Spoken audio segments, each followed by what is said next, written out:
Кошаркарите на МЗТ Скопје победува со 1:0 во победи во финалето против Кожув во кошаркарскиот плейоф на Македонија. МЗТ Скопје ја искористи преноста на домашниот терен и со победата над Кожув со 73-57 дојде до првата победа во финалната серија за титулата. Најзаслужен за триумфот на аеродромци беше повратникот во тимот Ноа Далван со 18 поени, а одличен надпревар одигра и Дамјан Стојановски со 16 и Кейт Девис со 15 коша. Еден гостински кошаркар стигна до двоцифрен број на поени, Димитар Караджовски 11. Финалната серија продолжува в среда во Гевгелија, каде Кожув ќе се обиде да изравни на 1:1 во серијата до 4 победи.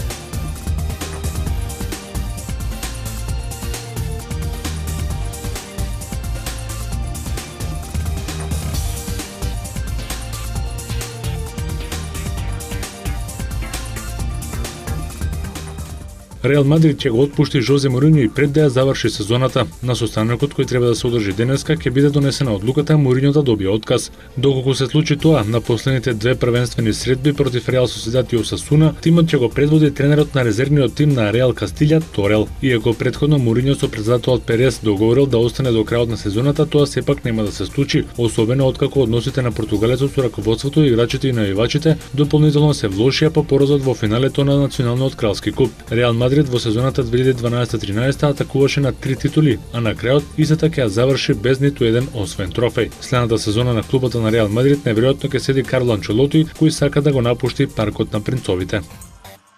Валтер Мацари нема да го продолжи престојот во Неапол и официјално го напушти клубот по 4 години. По последниот надпревар во серија А, Мацари ја соопштил својата одлука и откри дека нема да биде повеќе тренер на Наполи. Уште пред некое време ја донесов оваа одлука и благодарен сум им на претседателот и на директорот на клубот, што до последен момент се обидуваа да ме премислат. Помеѓу кандидатите за наследник на Мацари во Неапол се споменуваат Роберто Ди Матео и Рафа Бенитес, а првата желба на претседателот е тренерот на Милан Масимилијано Алегри.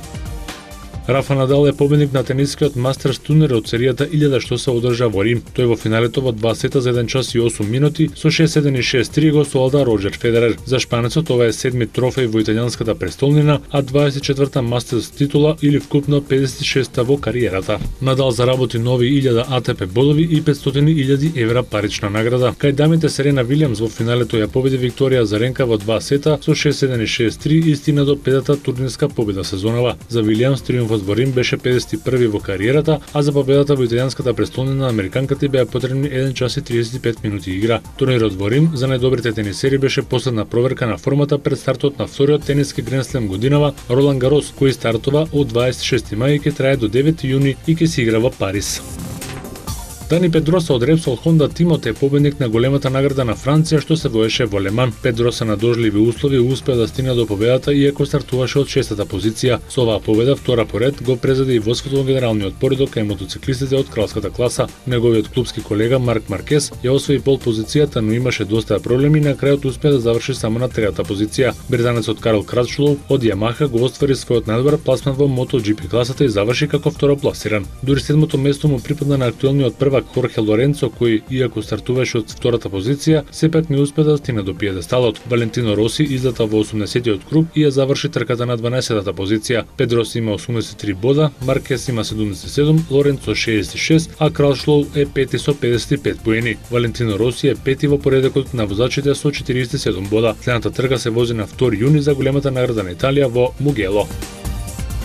Тимот на Сан Антонио Спарс го прегази Мемфис Гризли со 105-83 во првиот надпревар од финалето на западната конференција од NBA плейофот. Тони Паркер со 20 поени и 9 асистенции беше лидер на Спарси, кои средбата ја завршија со нов клубски плейоф рекорд од 14 постигнати тројки. Ленар постигна 4 завршувајќи ја средбата со 18 поени, а Дени Грин даде 16 коша. Кај Мемфис, кој губеше во првиот надпревар и во двете претходни серии од ова разигрување, прв стрелец беше Пондекстер со 17 поени од клупата. Маргасол додаде 15, а Конли 14 поени и 8 асистенции. Целосно потврди Зек Рендолф, кој беше задржан на само 2 коша за 28 минути на паркетот. Вториот надпревар се игра исто така во Сан Антонио утре вечер, а вечерва во Мајами стартува финалето на истокот помеѓу Мајами Хит и Индијана Пейсерс.